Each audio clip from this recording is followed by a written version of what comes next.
차기호수와 문제풀이 시간입니다. 79번째 시간인데 오늘은 빗면과 도르래 문제 가지고 왔습니다. 도르래 문제입니다. 도르래 문제 8번째 문제고 회전운동도 고려하는 그런 도르래 문제가 되겠습니다. 문제는 이렇게 생겼습니다. 여기에 수평면 위에 원통이 이렇게 있습니다. 원통의 중심축에 줄이 연결되어 있고 그 줄이 도르래를 지나갑니다. 그리고 이쪽에는 물체가 이렇게 매달려 있습니다. 그러면 이게 밑으로 내려오겠죠. 이때 이 원통은 질량이 2m입니다. 2배의 라지 M. 이 2m이고 이것은 질량이 m이고 이것은 질량이 m입니다. 그래서 세 개의 질량을 연결하기 위해서 질량을 이렇게 붙였습니다. 그리고 이 질량은 원통에 균일하게 분포됩니다. 이렇게 균일하게 분포된다는 조건을 붙인 것은 원통의 관성 모멘트를 쉽게 구하기 위해서 그렇게 한 것이죠. 그리고 이 원통의 단면의 반지름은 2R, 라지 R입니다. 그리고 이 도르래가 있는데 도르래는 원판 모형이고 원판에는 질량 M이 또 고르게 분포되어 있고 반지름은 라지 R이다 라고 하는 것입니다. 이때 이 원통은 수평면 위에서 미끄러지지 않고 굴러갑니다. 그리고 이 도르래와 줄도 둘 사이가 줄과 도르래가 미끄러지지 않고 줄이 내려가면 그대로 도르래도 같이 돕니다. 이랬을 때 이 물체가 내려가는 가속도를 구하라 라고 하는 것이 이제 문제입니다. 이때 조건은 뭐냐면 줄의 질량과 모든 마찰은 무시한다. 여기서 마찰이라고 하는 것은 여기에 있는 이 도르래에 있는 마찰이라든가 이런 것인데 물론 여기에 수평면과 이 원통 사이에는 마찰이 좀 있어야지 이게 여기서 구르죠. 그리고 이 줄과 도르래도 이 미끄러지지 않고 돌려면 요 마찰이 있어야지 돕니다. 그 마찰은 있지만 도르래의 축 사이의 마찰이라든가 마찰에 의한 열 손실은 없다. 이런 이야기가 되겠습니다.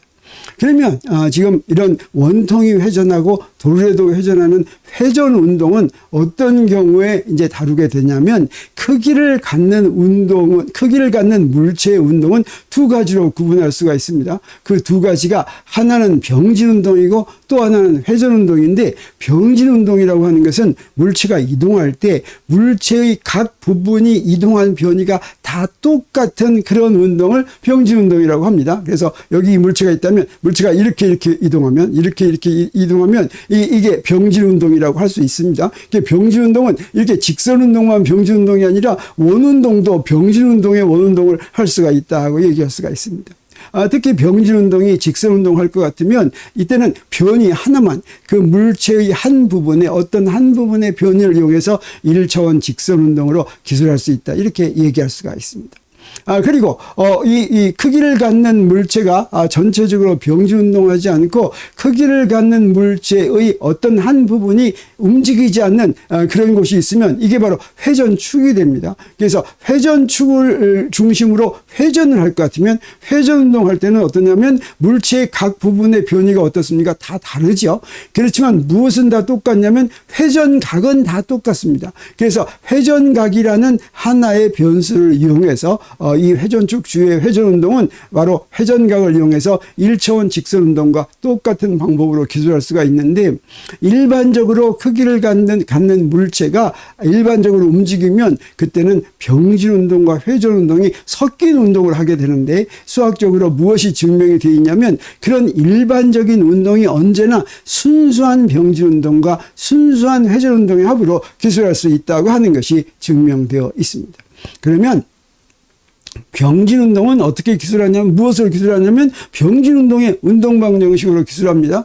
그리고 회전 운동은 어떻게 기술하냐면 회전 운동의 운동 방정식으로 기술합니다. 그 식들의 형태는 유사한데 그때 물리량이 병진 운동을 기술하는 물리량과 회전 운동을 기술하는 물리량이 따로 있어서 어떤 것들이 대응하는지만은 알면 우리가 회전 운동도 쉽게 공부할 수가 있습니다. 그래서 병진 운동을 기술할 때 병진 운동의 운동 방정식은 우리가 잘 아는 F는 MA가 바로 병진 운동의 운동 방정식이 되겠습니다.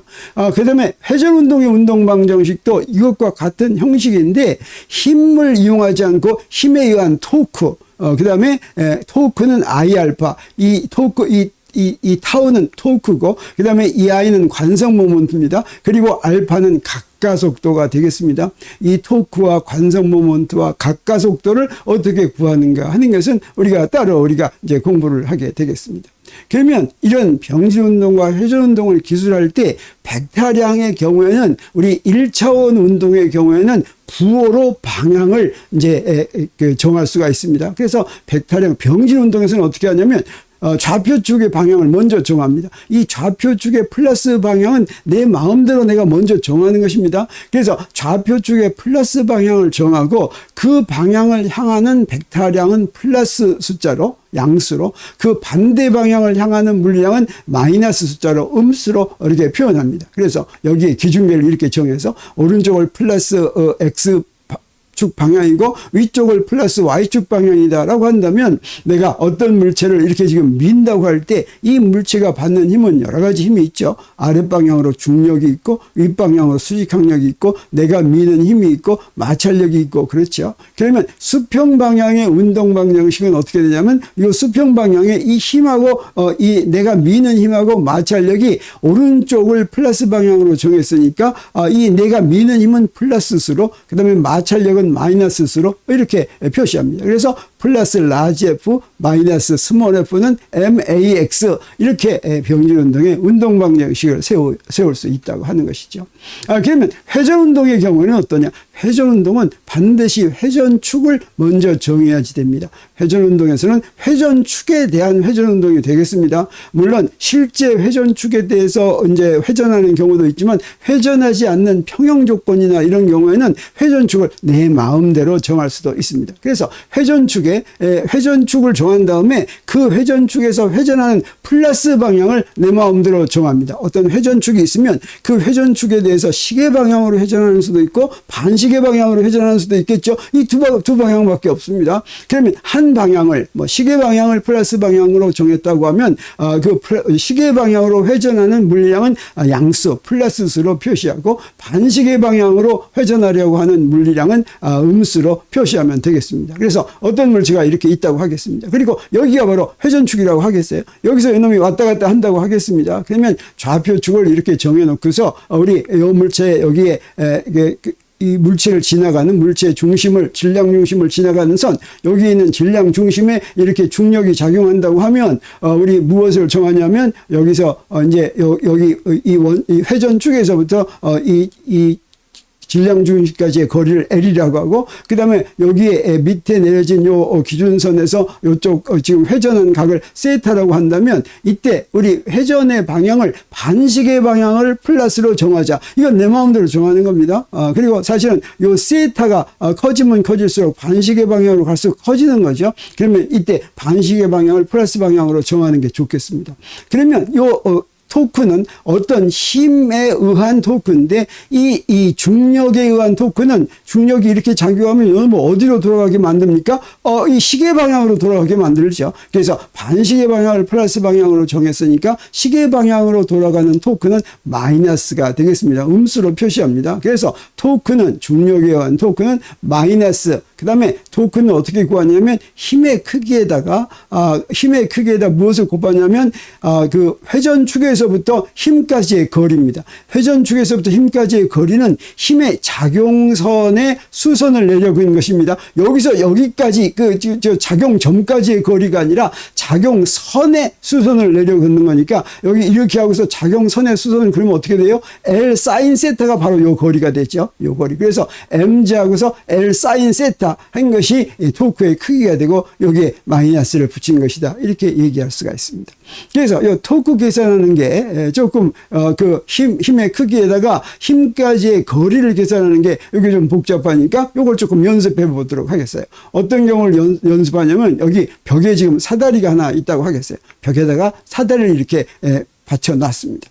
그리고 여기에 끝에서부터 여기까지의 거리가 A라고 하고 그 다음에 사다리 저 꼭대기까지의 거리가 B라고 하겠어요. 그러면 이 사다리에 어떤 힘이 작용한다고 생각할 수가 있냐면 요 밑면이 사다리를 미는 힘이 있는데 그 밑면이 사다리를 미는 힘은 두 가지 성분으로 나눌 수가 있습니다. 하나는 수직 방향의 성분, 이것을 수직항력이라고 그러고 그 다음에 그 면의 평행의 성분, 이걸 마찰력이라고 합니다. 그래서 면이 물체를 미는 힘은 항상 어떤 각을 가지고 있는데 그때 그 면의 수직인 방향의 성분은 수직항력이고 면의 평행인 방향의 성분은 마찰력이다. 이렇게 생각하면 되겠습니다. 그러면 저쪽 끝에서는 마찰은 없다고 하면 어떻게 할 수가 있냐면 이 각을 세타라고 하고 저쪽 끝에서는 자 이렇게 수직항력만 있다. 그래서 마찰은 지금 없다. 이렇게 생각할 수도 있겠습니다.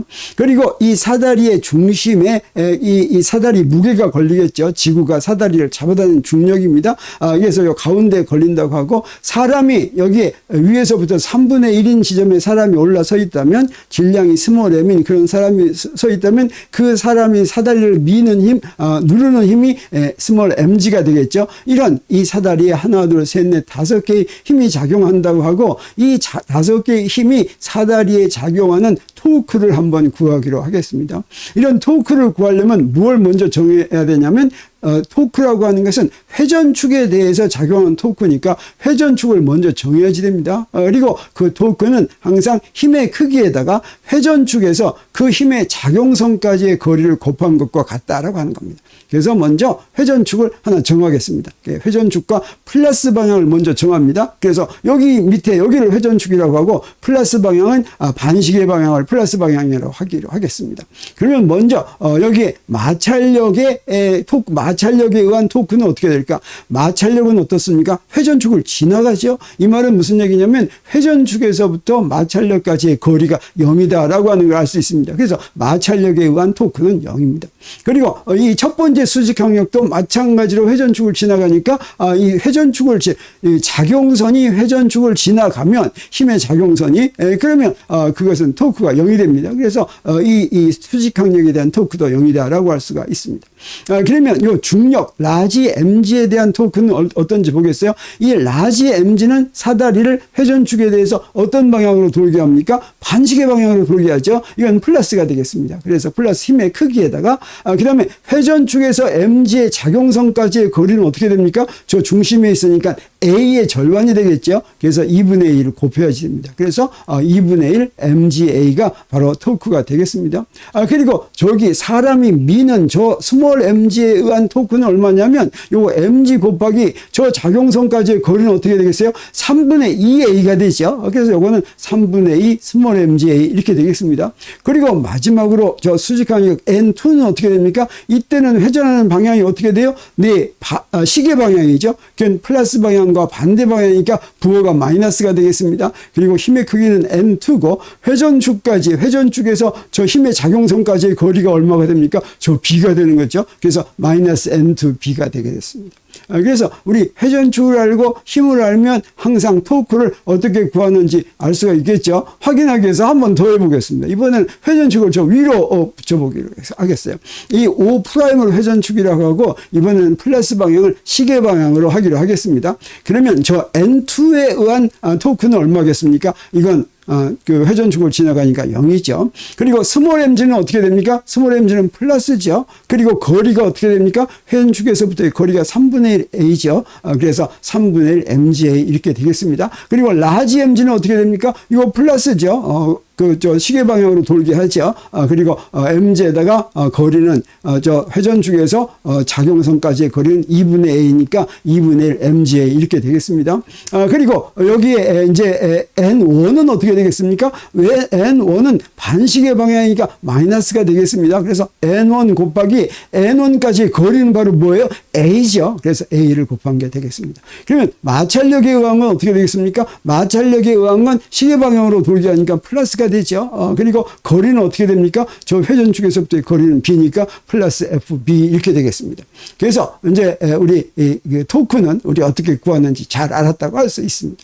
그러면 이번에는 관성 모먼트를 구해보기로 하겠습니다. 관성 모먼트는 바로 뭐냐면 우리 관성이라고 하는 건 병진 운동에서는 질량이 바로 관성입니다. 이 질량은 어떤 성질을 갖고 있냐면 자기의 속도를 그대로 유지하기, 병진 운동에서 자기의 속도를 그대로 유지하려는 성질이 바로 관성이라고 할 수 있습니다. 관성 모먼트는 회전 운동에서 관성을 대표하는 양입니다. 그래서 물체가 갖고 있는 자신의 각속도를 일정하게 유지하려는 성질이 바로 관성 모먼트고, 이 관성 모먼트를 회전 관성이다 라고도 이야기하죠. 그래서 병진 운동의 관성은 질량이고, 그것은 자신의 속도를 일정하게 유지하려는 성질이고, 회전 운동에서의 회전 관성인 관성 모먼트는 각속도를 일정하려는 성질인데, 이 관성 모먼트는 회전축이 어디냐에 따라서 똑같은 물체라고 하더라도 그 물체의 회전축을 어디에 정하느냐에 따라서 물체의 관성 모먼트가 다르게 됩니다. 그래서 먼저 관성 모먼트를 얘기할 때는 어떤 회전축에 대한 관성 모먼트다라고 하는 것을 반드시 얘기해야지 됩니다. 그리고 똑같은 질량이라고 하더라도 회전축으로부터 어떻게 분포되어 있는가에 따라서도 달라집니다. 그래서 질점이 하나 있다면 회전축에서 질량 m이 회전축으로부터 거리가 r이라면 관성 모먼트가 mr 제곱 이렇게 됩니다.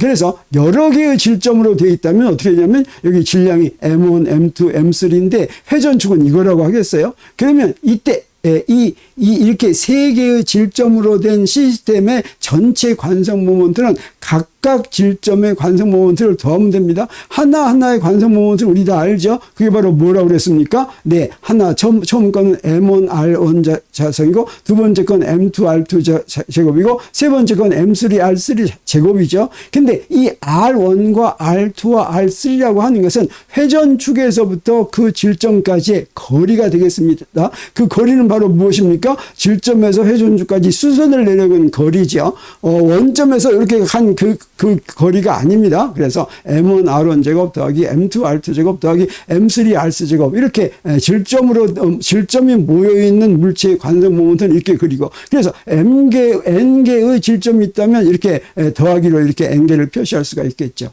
근데 어떤 경우도 있냐면 질량이 연속적으로 분포되어 있는 경우가 있겠죠. 그냥 질량이 연속적으로 분포되어 있는 건 우리가 항상 하듯이 이걸 잘라서 여러 개의 질점이 있는 것처럼 생각하면 되겠습니다. 그래서 여기에 있는 이 질점, 이건 뭐라고 생각할 수가 있냐면 질량이 DM인 질점이라고 할 수 있고, 그 DM은 밀도에다가 부피를 곱하면 작은 부피죠. 그러면 요 질량이 됩니다. 그리고 회전축에서부터 거리를 H라고 하면 무엇을 곱해야 되냐면 여기 질량에다가 H 제곱을 곱해가지고 다 더한 거. 그래서 H 제곱에 DM한 것을 다 적분하는 것이 바로 관성 모먼트가 되겠습니다. 그러면 DM은 로 DV가 되니까 여기에 로 DV 해가지고 이걸 V에 대해서 다 적분하면 되겠습니다. 그러면 우리 원판이 이 문제에서 나오니까 원판의 이제 관성 모먼트를 한번 구해보기로 하겠어요. 그래서 질량 M이 반지름이 라지 R인 원판에 고르게 분포되어 있다고 한다면 바로 이렇게 회전축이 원의 중심을 지나고 원판의 수직인 그런 회전축이라고 하면, 그러면 원판의 면밀도를 먼저 정할 수가 있죠. 전체 질량을 원판의 넓이로 나누면 면밀도가 됩니다. 그리고 여기에 작은 DS 넓이 요소를 구하면 넓이 요소의 넓이는 얼마냐면 여기에 이쪽 작은 DR 거리, DR에다가 R D파이를 곱한 거죠. 이건 이 C04H 강의를 보면 자, 요거 구하는 거 우리가 잘 알려져 있는데, DS가 이렇게 주어지면 DM은 어떻게 주어지냐면 여기서부터 시그마에다가 DS 밀도에다가 넓이를 곱하면 바로 이제 질량이 나옵니다. 그러면 여기 밀도는 파이 R 제곱분의 파이 R 제곱분의 M이고, 여기에 이제 DS는 R, DR, D파이 했으니까 요거 DM에다가 뭘 곱하면 되겠습니까? R의 제곱을 곱해야 되겠죠? 그래서 R의 제곱에 DM을 곱해서 적분한 것인데, 우리 DM은 뭐라고 그랬어요? 요거 그대로 쓰는 겁니다. 파이 R 제곱분의 M 하고서 R, DR, D파이 했으니까 여기 R 3승이 이렇게 나오죠? R 제곱하고 여기 또 R 있으니까 R 3승 이렇게 나왔습니다. 그러면 R 3승을 적분하면 4분의 R 4승이 되죠. 그 다음에 여기 D파이는 그냥 족분하면 2파이가 되죠. 이걸 다 이제 곱할 것 같으면 뭐가 되냐면 2분의 1 mr 제곱 이렇게 됩니다. 그래서 원판 질량이 m이고 반지름이 r인 원판의 관성 모멘트는 2분의 1 mr 제곱이다. 원판만 그런 것이 아니라 원통도 이것과 똑같습니다. 원통도 원판이 여러 개 쭉 있는 것이죠. 이런 원판이 여러 개 쭉 있는 것은 그대로 더하면 역시 2분의 1 mr 제곱이 된다고 하는 걸 우리 알 수 있습니다. 자, 이 정도의 지식을 가지면 우리 이 문제를 이제 잘 풀 수가 있습니다. 그러면 먼저 이 문제를 풀기 위해서 이 문제에 나오는 각 물체에 작용하는 힘을 전부 구해보기로 하겠어요. 여기 줄이 이렇게 있으면 원통을 중심축에서 줄이 끄는 장력을 우리 T1이라고 하겠습니다. 그리고 이 도르래가 돌아가면 양쪽 끝에 장력이 다르게 됩니다. 그래서 이것도 T1이 되겠어요. 이쪽으로 잡아 끄는 게 T1이 되고, 그 다음에 요 놈은 T2가 되겠습니다. 요게 바로 이걸 회전하게 만드는 것이죠. 그러면 이쪽 끝은 또 T2가 되겠어요. 그래서 요 T1과 T1이 같고 T2가 같은 것은 줄의 질량을 우리 무시했기 때문에 그렇게 되는 것이죠. 그리고 또 여기 뭐가 되냐면 이게 미끄러지지 않고 구르려면 여기에 마찰력이 작용해야 됩니다. 그래서 그 마찰력을 스몰 f라고 이렇게 표시하겠습니다. 그리고 마지막으로 무엇이 작용합니까? 여기에 중력 라지 mg가 이렇게 작용하죠. 그러면 여기에 있는 각 물체마다 운동 방정식을 적용합니다. 이것은 어떻습니까? 이건 지금 구르니까 회전 운동과 병진 운동을 같이 합니다. 그래서 이 원통에다가는 병진 운동 방정식도 적용해야 되고 회전 운동 방정식도 적용해야 됩니다. 이 도르래는 어떻습니까? 도르래는 회전만 하죠. 이 놈한테는 회전 운동 방정식만 적용하면 됩니다. 요 놈은 어떻게 됩니까? 병진 운동만 하죠. 그래서 병진 운동 방정식만 적용하면 된다고 하겠습니다. 그래서 먼저 원통에 적용할 병진 운동 방정식을 보겠어요. 병진 운동 방정식은 뭐였어요? 그 물체에 작용하는 합력은 MA다라고 하는 것이죠. 그 합력은 바로 무엇입니까? 오른쪽으로는 T1이 작용하고 왼쪽으로는 F가 작용하니까 오른쪽을 플러스 방향으로 정하겠습니다. 그러면 T1 빼기 F는 전체 질량이 2m이었죠. 그래서 2m 곱하기 A 이렇게 되겠습니다. 그리고 이 원통의 관성 모멘트를 이제 구해야 되는데, 원통의 관성 모멘트는 2분의 1 mr 제곱이라고 했죠. 근데 이 원통은 질량이 2m이라고 그랬습니다. 그래서 2분의 1하고 질량은 2m이고 반지름은 2r이라고 그랬으니까 2분의 1 2m 곱하기 2r의 제곱 이렇게 해야 되는데, 이걸 다 계산하면 어떻게 됩니까? 2가 없어지고 4가 나와서 4mr 제곱 이렇게 되겠습니다. 그래서 원통에 적용할 회전 운동 방정식은 어떻게 되냐면, 보니까 원통에 힘이 두 개 있죠. 저 T1에 의한 회전축은 뭐가 되겠습니까? 중심축이 이제 회전축이 됩니다. 그러면 장력 T1에 의한 토크는 얼마입니까? 회전축을 지나가니까 0이죠. 그리고 토크는 뭐만 갖냐면 F만 갖고 있습니다. 그래서 F 곱하기 회전축에서 F까지의 거리가 2r이죠. 그래서 F 곱하기 2r은 여기 관성 모멘트 4mr 제곱, 그 다음에 가속도를 반지름으로 나눈 것이 각가속도가 됩니다. 그래서 A 나누기 2r 이렇게 했습니다. 요걸 정리할 것 같으면 R은 R대로 나누고 하면 뭐만 남냐면 F는 MA만 딱 남습니다. 다 지워지죠. 그리고 이번에는 도르래에 적용할 회전 운동 방정식을 보기로 하겠습니다. 도르래는 지금 힘이 두 개 작용하죠. 그래서 T2에 의한 토크는 T2R이 되겠어요. 그 다음에 T1에 의한 토크는 반대 방향으로 회전하게 하죠. 그래서 마이너스 T1R 이렇게 되겠습니다. 그리고 원판 도르래의 관성 모멘트는 2분의 1 mr 제곱이죠. 그리고 가속도에다가 도르래의 반지름으로 나눈 것이 바로 각가속도가 되겠습니다. 자, 이렇게 각가속도 했습니다. 그래서 이걸 계산하면 뭐가 됩니까? 네, 다 계산하면 지워지면 T2 빼기 T1은 2분의 1 MA가 되는 거 우리가 알 수가 있습니다. 그리고 마지막으로 물체에 적용할 운동 방정식인데, 물체에 적용할 운동 방정식은 아랫방향을 플러스로 하면 mg-t2는 ma 이렇게 되겠어요. 그래서 우리 식 4개를 얻었습니다. 식 4개를 이렇게 썼습니다. 그리고 이 식에서부터 우리 뭘 구하냐면 가속도 구하고 마찰력 구하고 장력 2개 구합니다. 그래서 모르는 거 4개 있는데 식이 4개니까 우리 바로 구해지겠죠. 그리고 이 식을 가만히 볼 것 같으면 재밌습니다. 가속도는 금방 구할 수가 있습니다. 어떻게 구하면 되냐면 이 4식을 전부 다 더합니다. 전부 다 더하면 어때요? 요 마찰력과 마찰력 없어지죠. T1과 T1 없어지죠. T2와 T2 없어지죠. mg만 남습니다. 좌변은. 그리고 우변은 그대로 다 더하면 2분의 9 ma. 그러니까 a가 바로 뭐가 됩니까? a가 9분의 2 g다. 그래서 이 물체가 밑으로 떨어지는 가속도는 중력 가속도의 9분의 2배다라고 하는 걸 우리 알았습니다. 그래서 이 가속도를 알면 이 식들로부터 우리 마찰력, 장력을 구할 수가 있는데, 우리 이 식을 이용할 것 같으면 어떻습니까? 9분의 2 mg라고 하는 거 금방 알 수가 있죠. 그리고 이제 일식을 이용할 것 같으면 T1을 구할 수가 있습니다. T1은 F 더하기 2ma가 F는 9분의 2 mg였고 A에다가 9분의 1을 대입하면 9분의 4 mg가 되죠. 그래서 이거 계산했더니 3분의 2 mg 되는 거 우리가 알 수가 있습니다. 그리고 3식으로부터 우리 T2도 또 구할 수가 있는데 T1에다가 2분의 1 ma를 더하는 거니까 여기서 계산을 했더니 바로 9분의 7 mg가 되는 걸 우리가 알 수가 있습니다. 이 문제에서만 특별하게 이렇게 더하기를 했더니 이렇게 멋있게 되는 것이 아니라, 이런 도르래 문제는 도르래가 여러 개 있다든지 해서 물체가 여러 개 있는 경우에 운동방정식 여러 개를 연립으로 푸는 경우에는 항상 이렇게 더할 것 같으면 가속도가 바로 나오는 그런 성질이 있습니다. 그래서 여러분 다른 문제에서도 이런 방법을 한번 써보기 바랍니다. 오늘 이 문제는 이렇게 풀고 우리 다음 시간에는 또 다른 문제로 여러분을 찾아오기로 하겠습니다.